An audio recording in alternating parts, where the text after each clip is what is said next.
and we are live with another edition of the All Gas No Break Sports Show.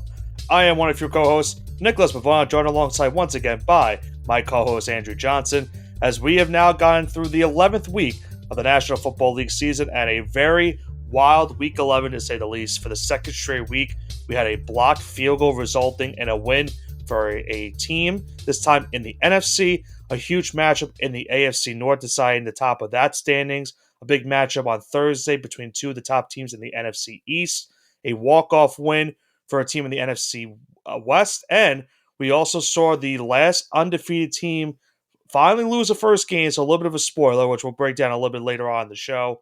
But yeah, a lot to talk about here on the show this week, Johnson. Going into now week number 12, we are almost towards the end of the regular season in the NFL.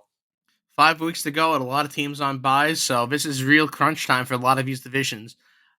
Specifically, let's go into the NFC East, where we're going to talk about the Eagles and their big win over the Commanders. I said that Jaden Daniels would look mortal these last 2 weeks playing these good defenses in Philadelphia and Pittsburgh. To be fair, he looked like he looked like a rookie quarterback, but he didn't look like a bad rookie quarterback. Yeah, the first half of the game, Barkley.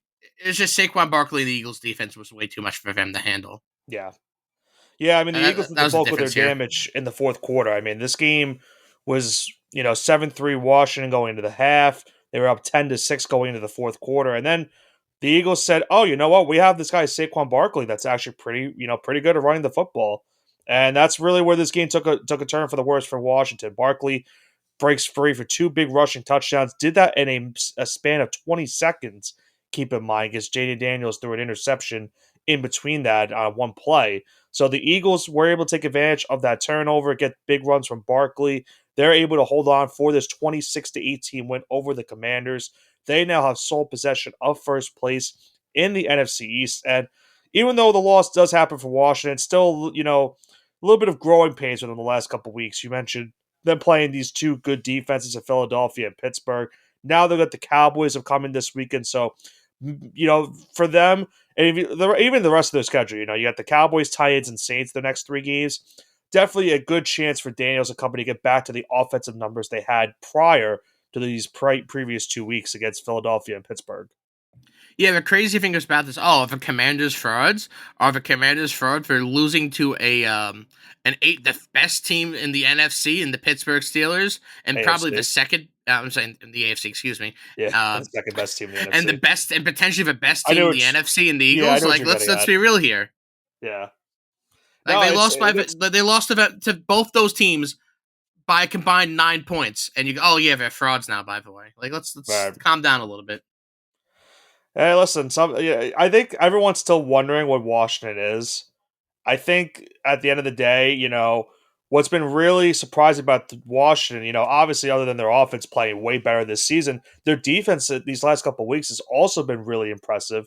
And for the most part of this game, the Eagles really could not do anything offensively. It really took that fourth quarter push for them to finally get some offense going. And having that monster Barkley with, guys like A.J. Brown and Goddard and Smith, and then obviously you have Jalen Hurts, who's a threat running as well. It's not easy to beat a team like that. So you got to give Commanders credit for the most part of this game. Through 3 quarters, they held the Eagles to just 6 points. That fourth quarter was the difference of this game. Yeah, I mean, listen, at the end of the day, they had Saquon and the Commanders don't. And you could make an argument that if the Commanders had Saquon, they probably would have blew the Eagles out 40 to 20. It wouldn't have been close. Maybe. You never know. What we do know is, Johnson, now we have a firm leader now also in the AFC North, and it's for the second time this season, the Pittsburgh Steelers, no touchdowns, 6 field goals, and they still win the game somehow because of how godlike their defense has been this entire season. A big win over the Baltimore Ravens, 18-16 the final in this game. The Steelers, for the majority of this game, weren't playing too terribly. Russell Wilson did throw a really bad red zone interception that would have put the Steelers up 2 possessions and probably could have iced this game away for them. Because of that interception, it led Baltimore to go down the field. They would get the touchdown. They would still need a 2-point conversion to tie the game. They were not able to get that 2-point conversion. And the Steelers hang on for this 18-16 win. They now are in firm position of first place in the AFC North, now at 8-2.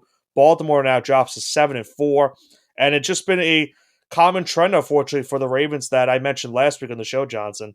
Lamar Jackson struggling against this Steelers defense and did not have a great performance in this game. Yeah, death taxes and Steelers making a run towards the postseason. Something pretty common in the NFL. Like Tomlin just knows One how to of do it. Yeah, speaking of Mike Tomlin, Steelers have had only 3 coaches since 1969. So in 55 plus years of this organization, it's been led by 3 men. Yeah. And I think those talks of the Mike Tomlin retirement, the Mike Tomlin leaving that we had last season, they've been put to bed. Oh yeah, absolutely. There was people for the majority of last season for the start of that year wanting Tomlin gone, and it made Which is no insane. And sense. I said it last year. It was insane to even utter that sentence. Yeah, it just really made no sense because he just provides numbers and keeps getting this team over 500, and they're already at 8 wins of the season, so that's a great mark for them. And they're looking to get that top spot in the AFC standings because with that loss that happened on Sunday with the Chiefs, the Bills winning, now they're only, I believe, a game back for having the top One record game. in the AFC. So there's still plenty of time. And let's not forget, they play the Chiefs on Christmas Day, so that's going to be a huge game on Christmas Day to determine who might be the top record in the AFC standings at the end of the season. But don't pencil them in as the number one team by Christmas time, because in between that they have divisional hell. The Browns twice, the Bengals once, and the Ravens once. And in between both those games, the Eagles. Yep. And all these games, besides the series with the Browns games, yeah, all on the road. So if the Steelers have 10 wins or 11 wins going into the game with the Chiefs, that would be I would be very happy with those results. If they go 3-2, I'd be ecstatic with those results. Yeah, I think the Steelers, regardless. I mean, remember there was a lot of quarterback controversy for this team going into the season because they got Russell Wilson, they got Justin Fields. They didn't have Russell Wilson to start this season. Fields was doing just enough to get them some wins, and then they benched him when Russell Wilson got healthy. And Russell Wilson's been providing some nice numbers other than this last game, this previous weekend, but it's still doing just enough for the Steelers to win these games. But as I mentioned, the biggest reason why they're winning these games is their defense. It's the best in the NFL. No one really can deny that. And when you have a really good defense and as well as a strong kicker like Chris Boswell, you have a really good chance to win games even with your offense kind of struggling to put the ball into the end zone.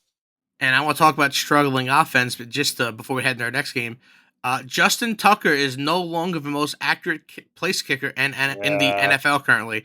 He missed 2 field goals this past Sunday, and now Eddie Pinheiro of the Carolina Panthers is the most accurate place kicker. It's only by 0.2%, but it is Eddie Pinheiro now. Huh. That just says at least active place killers. Yeah, that just feels weird to say that, huh? I mean, listen, he's always been solid for them. It's just that they have no offense. No, I know. He has 113 attempts at the time he's been in the league, so. Yeah, Tucker's had a weird year this season, This is kind of what you see from some of the best kickers of all time, unfortunately, where they start to decline. All it takes is one season. Yeah, so Baltimore really needs them down the stretch of the season because they're not only fighting to make the playoffs still, but they're fighting to win that AFC North as well. So they really could use him. But another tough loss for them on the season, which has been, unfortunately for them, a common trend, especially these last couple weeks. So we'll see where Baltimore goes from here after losing and now dropping to 7-4. Speaking of a tough loss, how about the Bears on Sunday, Johnson? Excruciating loss to the Green Bay Packers, a team that has pretty much owned them these last couple of years, especially ever since Matt LaFleur became the head coach. I believe LaFleur now is 11-0 as the Packers head coach against the Bears since he's become the coach. I could be wrong. I think it is in the double digits, but I don't remember the exact record. But the way that the Packers win this game, you wouldn't, if you didn't see what happened last week with the Chiefs game, you would have thought that probably would not happen. This is the third time this season that we've had a blocked field goal result in a team winning a game. The Giants had it earlier in the season against Seattle. The Chiefs did it last week against the Denver Broncos. And now the Green Bay Packers blocking a field goal as time expires to beat the Bears 20-19. Another excruciating loss for Chicago drops them to 4-6 on the season. Packers now go to 7-3. Still keeping pace, trying to get back into first place with fighting with the Detroit Lions. So they really needed this victory, and they barely got it over Chicago this past weekend. I feel really vindicated in saying that this team was a bunch of frauds when people were like saying, "Oh, Caleb Williams is so good. Oh, this team is good. They're 4-2." And I said, "Yeah, they Caleb haven't was played better this anyone." week. He was better this week. Yeah, sure, but as an op for a whole, like as a No, season as a whole, it's he's still, been bad. yeah, He's no, been it bad. has been, good. I'll agree with that. He's had humiliating losses to the Patriots, to the Colts. It's just, and now, I mean, listen, I know the Packers loss wasn't his fault. I'm not gonna pile up on, but he loses a team to a marginally good team in the Cardinals. It's just he hasn't been impressive this year. Yeah, And no, then, it's out of all the especially when rookie you have a guy quarterbacks, he's like not the best one when you have a right guy now. like Jaden Daniels, which is taken right below you, it's feeling like it's a CJ Stroud Bryce Young situation all over again. Right. So, I mean, listen, it's still very early to tell. I think the best thing for the Bears and what the problem has been is they don't have an offensive minded head coach.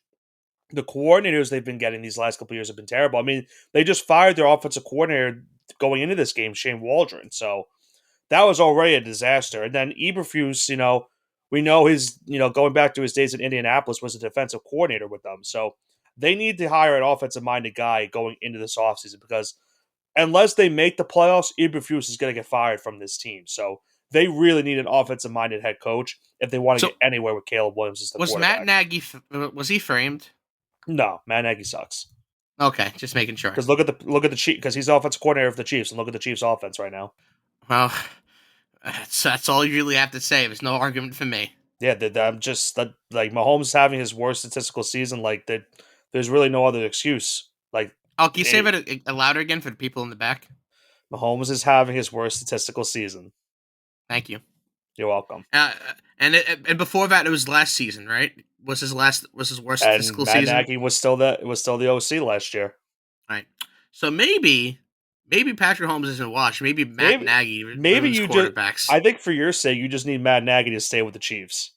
I hope he does. I know you they do. go 17. I hope they go 17-1, and then they lose in the Super Bowl. I mean, they still could. You never know. You never know. They won the last two. I didn't think it's possible at this rate with that team. The team that they beat last year in the Super Bowl, the San Francisco 49ers, Johnson, things are going very, very wrong for this team, and it continued this past Sunday. A really bad loss to the Seahawks in which it looked like they had the game all but intact. They had the ball with under 2 minutes left. All it needed was a first down to seal the win. They were not able to get that first down. Seahawks get the ball back. They were able to drive down the field, and Geno Smith capped it off with a 13-yard rushing touchdown with 12 seconds left. Seahawks pretty much saving their season with this victory. They go to 5-5 and drop the Niners also to 5-5. They win this game by the final of 20-17. Both teams now a full game back of the Arizona Cardinals for first place in the NFC West. So a huge win for the Seahawks, and as I mentioned, it pretty much saved any hopes of them making the postseason potentially this year. I think you could pack it up. I think the Niners are they're close to business here. You think they're cooked? I think they're cooked, and it's really painful to say that because I really wanted this team to do something, but I think they're all but done. Sorry, not sorry, but it is what it is. Yeah, it's getting weird to like at this rate. Like I don't really like. You get McCaffrey back, and that's phenomenal, right? He's looked solid this first couple games back, but it's gotten to this point now where it's like, what's now the biggest problem with this team? Is it the defense now? Because of how there's that last night they played good for the majority of this game until that last drive. And is the offense also a problem? Like it feels like it's a whole culture problem with this team. And at 5-5, you're now, thankfully for them, they're in the way the AFC West is right now. They still have a great chance to win that division. But losing a game like this in the fashion that they did, and they remember they almost lost the previous week that they had not made that last second field goal, they very well could be sitting under 500 after this game against Seattle. So they got to be very grateful, I guess, that they are 5-5. But it's not a very good 5-5. They've been playing pretty bad the last couple weeks. Yeah, they have been pretty bad the last couple of weeks, but there could be some silver lining here. It's within one game of a division lead in the playoffs. That's the only The silver bad lining. thing Yeah, is they play the Packers and Bills back to back, but they have pretty easy games. So if they can at least split those games and then go on a nice little win streak towards the end of the season, they could still easily make the playoffs. yeah, and they have the talent to do it. We know they have the talent to do it. So I think they just need to.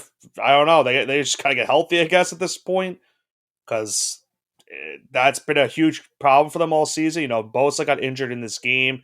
A big reason why the Seahawks were able to get down the field on that last drive because Bosa didn't play that entire last drive of the game.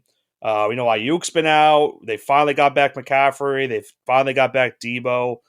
And they didn't even have George Kittle in this game. So the injuries have just been a huge reason why San Francisco's in this position right now in the season where you're 5-5, and the only good thing about being 5-5 is that you're only a game out of first place in your own division. So there's still a lot of time for you to make fix these mistakes and potentially get healthy the rest of the way.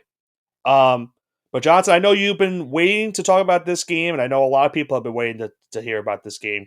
Let's talk about what I pretty much spoiled earlier. The Kansas City Chiefs no longer unbeaten. No, their win streak from last season, where their last loss came on Christmas Day, is finally over. They lose to the Buffalo Bills this past Sunday by the final of 30-21. Pretty much a masterclass in this game from Josh Allen. 260 passing yards, a passing touchdown, a huge fourth down rushing touchdown where if the Bills don't convert that fourth down, the Chiefs have plenty of time to go down the field to regain the lead. We saw the defense as well playing big dividend. They forced 2 Patrick Mahomes interceptions. And this is a statement win for Buffalo. Getting this win, now a half game back of the Chiefs for the top record in the AFC. So really needing this one to keep themselves in the position to be in that position at the end of the year to get home field advantage. And now they're looking for another Chiefs loss so that they have that tiebreaker and they can jump into first place. Yeah, Nick, I've thought about it a little bit more, and now that you mentioned this game, I'm thinking about what went on during this game. Matt Nagy's not responsible for Patrick Mahomes being bad. Patrick Mahomes is responsible for Patrick Mahomes being bad. Patrick Mahomes, listen, Matt Nagy, as bad as he is, he's not making Patrick Mahomes throw 2 picks. He's No, not. but Like, the play call could play a factor in that. I mean, sure, if you want to say that, that's perfectly fine. That's fine. But I'm not giving Mahomes any he excuses. I'm just saying. yeah, it's just there are certain things that are unacceptable, and this would be one of them. It's just Yeah, he started off the game for an fair. interception, and he ended the game for an interception. Matt Well, Nagy's not but making Matt yeah, Nagy's not making him throw picks, so that's what I'm gonna go out on a limb here and say it's that's not your all him. that's your story, and you're sticking to it. Yeah, that's my story, and I am gonna stick to it. Okay, that's fair. That's fair. But hey, listen, if you're the 72 Dolphins, they were pretty happy seeing this result at the end of the day because they Yeah, still remain the if only you undefeated team listen, in NFL history. the only people that care about them are Dolphins fans, and I don't care about them. You don't care about them. And I'm not saying things like, oh yeah, it's not a great feat, but no one's really thinking of them as the greatest team of all time because they're not. So if that's Yeah, going to be their claim to fame, then sure, cool, yay, good for you. But um, the majority of fans are not thinking that. yeah. I'd Is say that too I harsh? But no, because I'd venture to say that Patriots team that won 17-0 in the regular season was or going to the Super Bowl was the best team ever assembled. I thank you. I would also agree with that one for Now non-biased we won't. reasons. Now for your sake, we won't say what happened at the end of the day. But yeah, that's Yeah, what I was yeah. saying. The NFL ran out of money and we couldn't have the Super Bowl. I remember, Yeah, like it was yesterday. yeah, no, yeah, I The economy saw was it. really bad. Yeah, yeah. I mean, listen, the next year we know what happened in the economy. Yeah, it is what it is. Really bad. It was really It really bad. happens. Yeah, it's also really really bad right now, Johnson. Want to The take a wild Jets. guess? Well, we'll get to the Jets in a little bit. That's a travesty in itself. The Bengals defense continues to be trash, and it continues to just be really really bad. Another game where Joe Burrow throws for over 350 yards, 3 passing touchdowns, 25 plus points put on the board by the Bengals offense, and yet they still lose this game to the Los Angeles Chargers. Now, keep in mind, it was a really bad start to this game for the Bengals offense. They really they were down big going into halftime, 24-6 lead. Both sides of the ball for the Bengals were playing really bad in this one. To their credit, the defense was a lot better in the second half, holding the Chargers to just 7 points, which I'll get to in a little bit. The Bengals would rattle off 18 on it, or I should say, they were able to rattle off after a Chargers field goal, putting them down 21. They were able to rattle off 21 unanswered points to tie the game in the fourth quarter at 27. Defenses would play a factor the rest of the way in that fourth quarter until J.K. Dobbins scoring the game-winning touchdown with 18 seconds left, giving the Chargers a 34-27 win.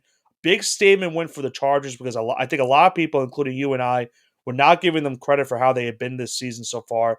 They were 6-3. I was giving them credit. At least in the beginning of the season, I expected them to be competitive. I think meaning more that, like, I think a lot of people, like you mentioned earlier, the Commanders being fraudulent. I feel like a lot of people are considering the Chargers to be fraudulent. I think it's based off because of who they played so far. Like, if you look at the Chargers' opponents this season, they have not beaten big teams. Like, they've been pretty much beating up on the bad teams in the NFL. And that's not to their fault because you have to beat who's in front of you. But this is by far their biggest test of the season on the defensive side, because you're facing Burrow, you're facing Chase, you're facing Higgins, who returned in this game. And they've all had pretty good showing in this one. So the Chargers offense needed to step up, and they definitely did. Justin Herbert showed out in this game with over 290 yards passing and 2 touchdowns. Dobbins had a big 2 touchdowns in this game, including the game winner.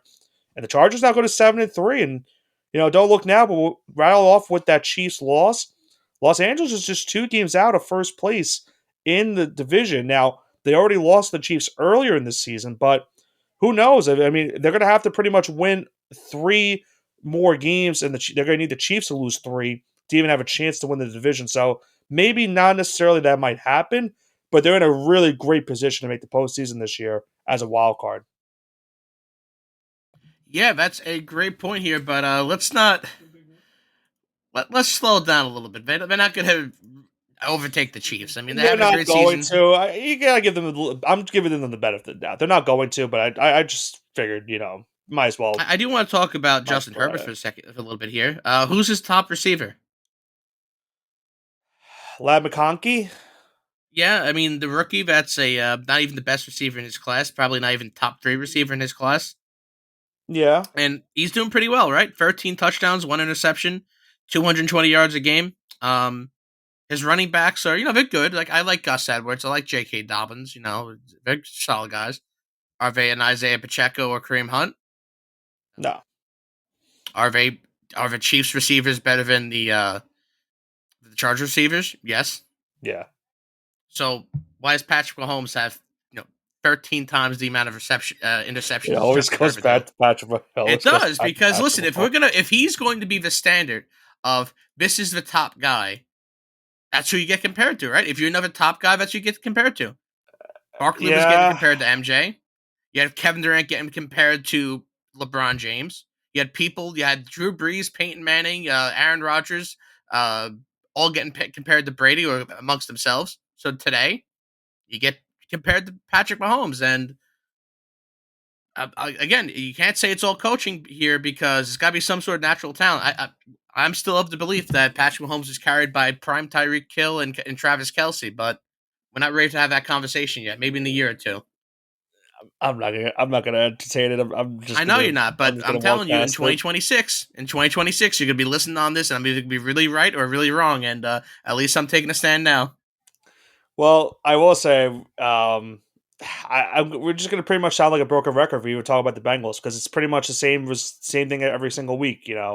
How much longer? This one was even funnier though. Like this one was, because it got to the point where they tied the game and they got some stops on the defensive side late in that one. And then they had an opportunity to win the game. And they go up a touchdown, and then they don't get it. And then J.K. Dobbins wins the game. The Chargers charged this game so badly, and the Bengals didn't take advantage of it. And they let the Chargers win this game. And now they're 4-7. I mean, their chances of making the playoffs are going down even more significantly than ever. Denver won this past weekend, so now they're a full 2 games back of the last wild card spot in the AFC this season. So I'm not saying it's necessarily over for the Bengals, but I said it last week. There's no room for error for this team, and you mentioned it. They have to play the Steelers twice. They even got to play that Broncos team as well. At least for them, they got the Cowboys, Titans, and Browns in between. So maybe they get 3 wins there, but you can't guarantee they're going to beat the Steelers twice and the Broncos once. The way their defense has been playing, and nothing's a guarantee at this point for this team. And it just goes to show that I keep mentioning his name, but he's probably going to get fired at the end of the season, the way this is going. So I still have an axe to grind here. All right, imagine telling someone at the beginning of the season, yes, Joe Burrow is going to be, this is on pace, right? So these are the on pace stats. Joe Burrow is going to throw for 4,700 yards, 38 touchdowns, 6 picks, with 107 passer rating, and he's going to have 8 wins on the season. And he's doing this hurt. He's hurt right now. Yeah, by the way, he's hurt, and by the way, he's gonna be hurt half the season too. His throwing can't. If you've noticed, every game the last couple weeks for the Bengals, he keeps grimacing at his throwing hand.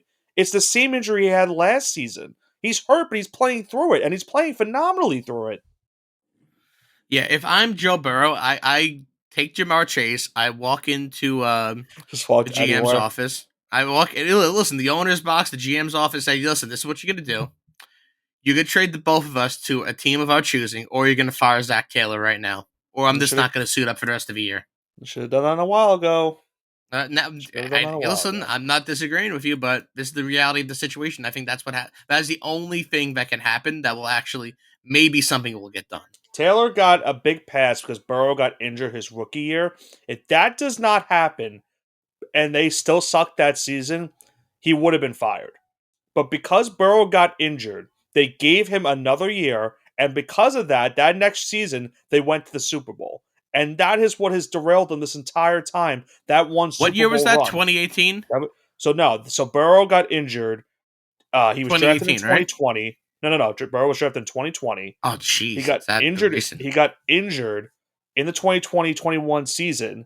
So counts back the next year with Jamar Chase now on the team. And they went to the Super Bowl that season. And they were one defensive play away from winning the whole thing, but they had Eli Apple, so that's all I need to say about that. Yeah, Super Bowl run really, really fucked them because look where they are now. Like it's getting worse and worse. They lose a heartbreaker in the playoffs. The Chiefs not too long ago. Burrow got hurt last year. They've had injuries this season with T. Higgins, contract disputes with Chase. Like it's a whole mess. It's not only the head coach that should be fired, the GM also should be fired at this rate. Their defense, other than Troy Henderson, the rest of their defense sucks. It's so bad. I mean, it could be worse, right? They got to clean. Well, you're right. It could be the Jets because they've been the Jets. They've been cleaning house. So and you know what, Johnson, another team that might be cleaning house at the end of the offseason? Probably the Dallas Cowboys, because if you want to talk about getting worse and worse, yeah, it's pretty much the Cowboys season. Ever since Dak got hurt, we knew this was going to happen. Their team identity has been erased. They look like crap. Their offense is anemic right now. They lose 34-10 last night on Monday Night Football. I have a great stat for you. Okay. If they show this during the broadcast, do you know what stat I'm talking about? Is it the time leading in a game? Yep, they've spent 2 minutes leading at a game at 2 minutes of the all games spent at home this season. They've had the lead for 2 minutes, which was I think the entirety of the Lions game. Yep, and they've spent over 104 minutes, or I think over 102 minutes. Do you know what trailing by 20 plus points at home? Yes, that Jake Paul has more victories in their stadium than they do. Well, not only that, that is true, and let's not talk about that fight. That was something.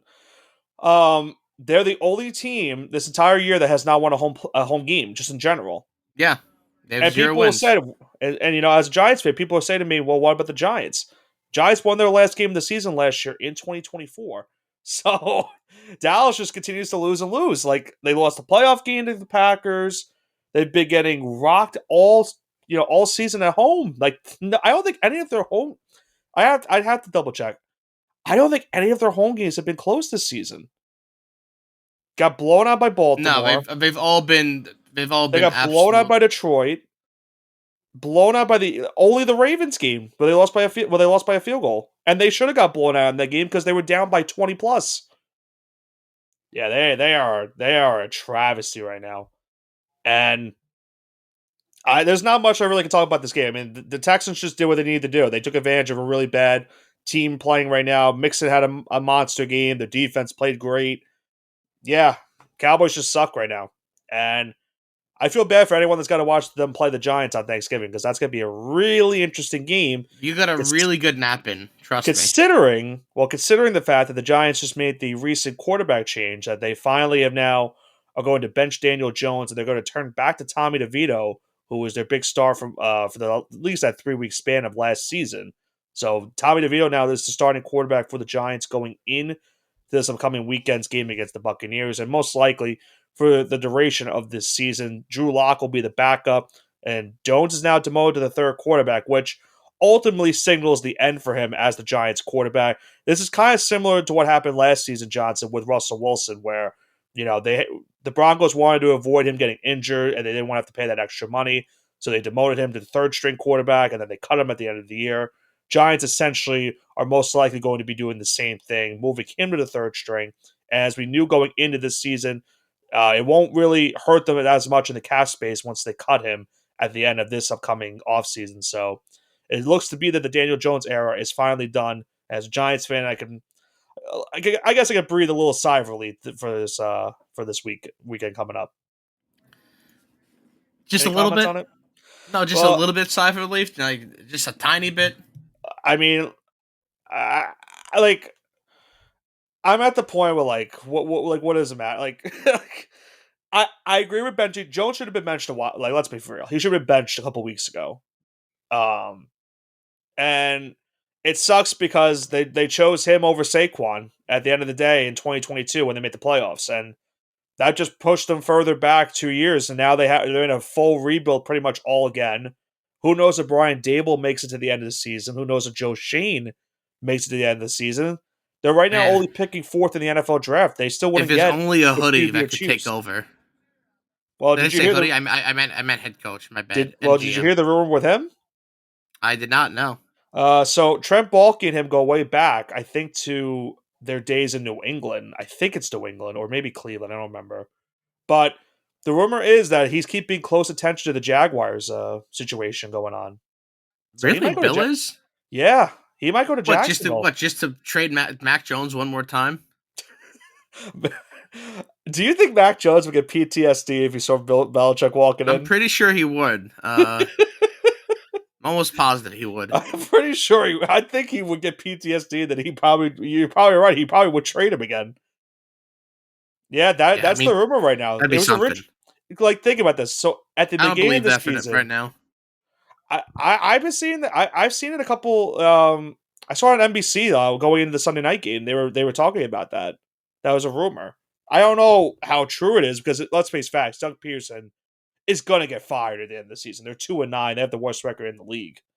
But if you might have the potential number one overall pick. You have Trevor Lawrence, who obviously has not had a great season this year. But if anyone can fix him, it could be Belichick. You never know. I wouldn't say it's not possible that could happen. I know. All I'm going to say is something to monitor for the next couple of weeks and couple of months if that were to be true. However, we do know something that is true, Johnson, and it did happen today. We didn't get screwed by this news popping up today, and being us. Sometimes we record our podcast and the news comes the day after. Now that I said that, that's probably going to happen tomorrow. We'll have to see. But the Jets did fire earlier today GM Joe Douglas, so the tenure is over with Joe Douglas and the Jets. His contract was to expire at the end of the season we're getting with, so it looked like he was on his way out to begin with. But they didn't want to, wait time and hesitate. They got rid of Douglas today. And let's face fact that after another really bad defeat this past weekend, a game in which it looked like they were going to beat the Colts, they gave up a touchdown in the last minute of the game. They now fall to 3-8 on the season in a year where there was not supposed to be any excuses for this team. They had a full year of Rodgers. The defense was supposed to be better. They traded for Devontae Adams, and their defense looks like crap. Their offense looks like crap. Rodgers looks like crap. There's now even rumors that Rodgers might not even make it to the end I should say, let me rephrase that. There's rumors that Rodgers might not even make it to next season with the Jets. They might be pushing his. This might be the last year for Rodgers as a New York Jet. The way that the rumors I've been seeing earlier so far the entire day. Aaron Rodgers continues to have his Brett Favre evolution, and the So way he's gonna Sam be Darnold has kind of slowed down just a tiny bit. come I on. want to believe. I want to But what believe. about McCarthy? He's that's a big injury, man. I know, but you gotta give him a chance, no? Oh, you 100% give him a chance, but And think of listen, I'm the not. Listen, I would laugh. I would laugh right with you if that were to happen. think of the possibilities. I wouldn't be surprised if this is Rogers' last season. I wouldn't even be surprised. I could see him Yeah, being like, you know what, this whole season took a 10-year on my life. Why do I even want to bother coming back for one more year? Like, I'm just gonna retire. It sounds like he might be a free agent going into next season. The way it goes. well, that'll be a sight to see, to say I the mean, you got to think least. about it. The Jets are going to have a new head coach regardless, and now they're going to have a new GM. So they're going to have a full new regime going into this team next season, and they probably won't want to have Aaron Rodgers on this team as the quarterback. And they're number 7 in the draft right now. Maybe you consider going for a quarterback in the draft, or maybe there's a free agent quarterback that they like. I guess maybe hell, you know what, Johnson? Why not? Maybe a Sam Darnold a reunion, right? I doubt it, but Oh, I sure. absolutely doubt it, but that'd be I guess hysterical. you could dream if you're a Jets Yeah. fan, right? That's what you really want, right? I don't think they want that. I think the Jets fans at this point they just want the season to end. They've wanted the season to end for weeks. All I'll say is that when you have the same record as your Patriots, who you knew going into the season were going to be tanking. Yeah, this was the least anticipated Patriot season of my life, probably definitely of the last 25 years. And same thing could be said with a lot of other teams. But the Jets and Dolphins had some of the most at least top 5 highly anticipated seasons of the last 25 seasons, and they both fell flat on their face. So Oh, we'll see with Miami. They're ironic. still technically alive in the playoffs, but they'll need I would think, a miracle to make the postseason this year. Yeah, man. I'm sure there's you know what? Just like Mike Tyson had a lot of help in the 8th round. Yeah, they sure have a lot of hope right now. Well, on that note, let's go to the Bushing Hour for week number 12. Um, I'll take a positive week, 5-3 this past week in the week number 11. I don't want to talk about it. You're still over 500. There's that. Yay, yay. I mean, it could be worse. It could be our college football picks because those are just going so Yeah, swimmingly for those us. don't exist actually.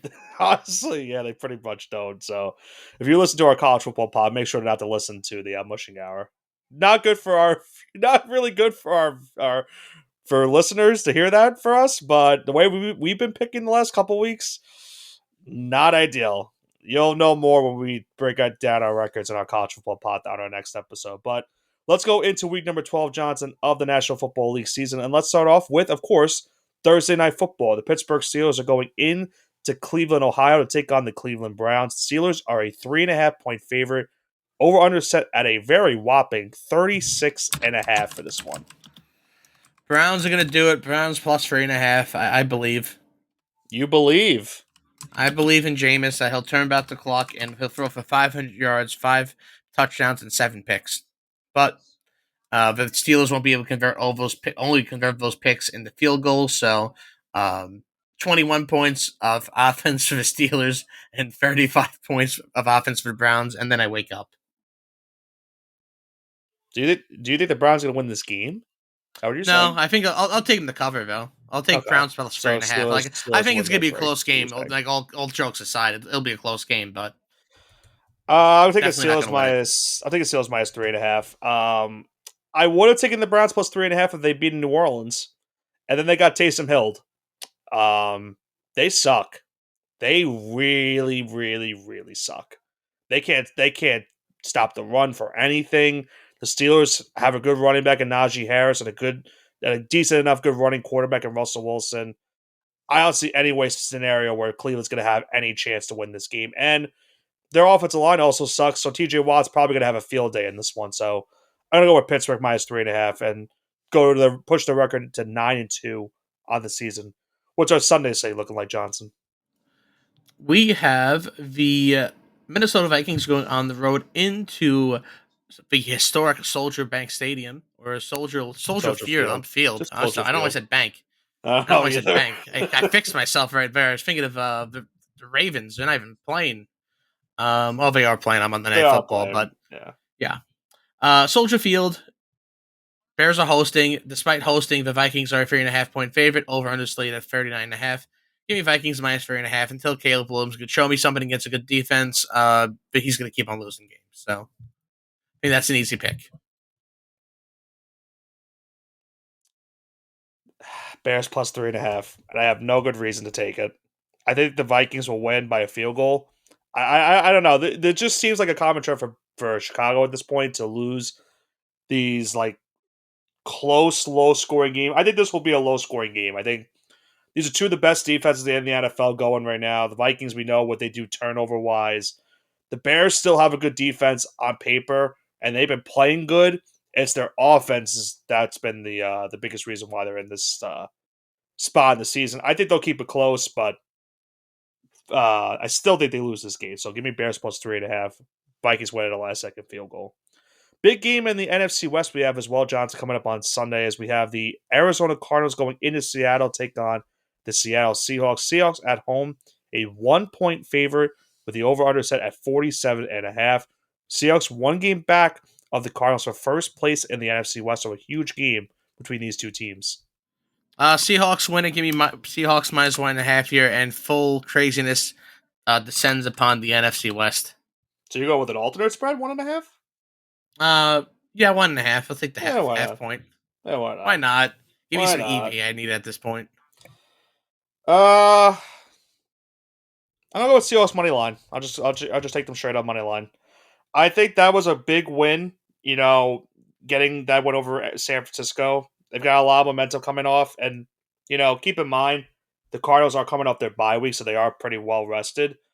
But I feel like that could play a factor for Seattle in helping them win this game. So I got the Seahawks to win this one straight up over the Arizona Cardinals. All right. So the next game we have the 49ers going on the road, take on the Packers. Packers at home are a 2.5 point favorite. 47.5 is the slated over under. And I have to mention historic fields. Talk about Soldier Field. We have to talk about Lambeau, one of the most historic fields in the NFL. I'm excited to see that environment. I think the weather is going to take a big factor here, especially for this West Coast team. And Packers win. 49ers lose another heartbreaker, and they start looking towards the future. So Packers minus 2.5 is my official pick here. There's another one where I don't really feel confident in, but I'm going to take the 49ers plus 2.5. I think they honestly, I really don't have a good reason to say, you know what, I think they win this game. I think it's just the talent on paper is probably the reason why I think that they can win this game. I think at this point also, considering that we're going to see the Seahawks and Cardinals play earlier, or they might be playing at the same time, so maybe not earlier, but at the same time, you know, they are going to need to win this game. And historically, they've pretty much have owned the Packers these last 5-10 years, especially winning at Lambeau. This is mostly for the postseason as well, but they've also had some good success against them in the regular season. I think San Francisco has to win. They can't really afford another loss going to 5-6 because your wild card hopes start dwindling and your division hopes start dwindling if you lose this game.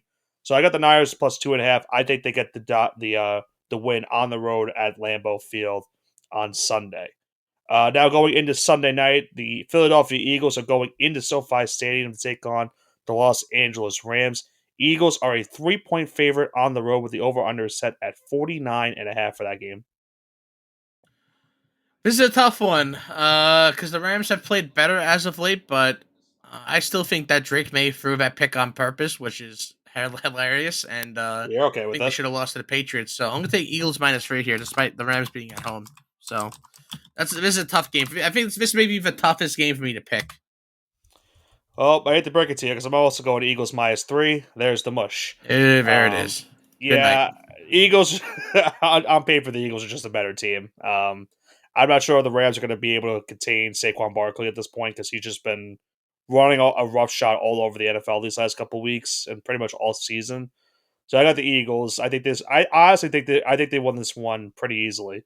I do think there'll be a lot of points scored. I won't take the over, but I do think this could be a very high scoring matchup between these two teams.